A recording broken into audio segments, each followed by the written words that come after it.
கோவக்காய் வத்தல் தாங்க. என்னடா இதுன்னு பார்க்குறீங்களா? இது கோவக்காய் வத்தல்.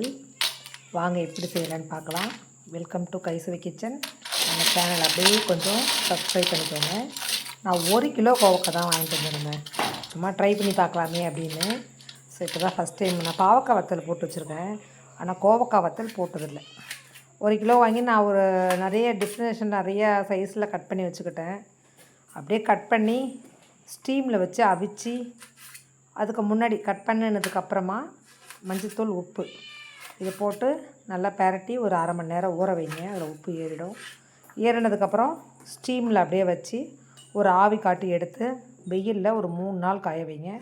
3ஆம் நாள் இந்த மாதிரி நல்லா கிறிஸ்பியாக நல்லா முறன்னு சவுண்டோடு கிடச்சிரும். அப்படியே எண்ணெயில் போட்டு பொரிங்க. சும்மா சூப்பராக இருக்கும். ட்ரை பண்ணி சாப்பிட்டுட்டோம். ஆனால் அது வீடியோ எடுக்க மறந்தாச்சு. அதனால் கொஞ்சம் செஞ்சு பாருங்கள். நான் செஞ்சதையும் பாருங்கள். தேங்க்யூ.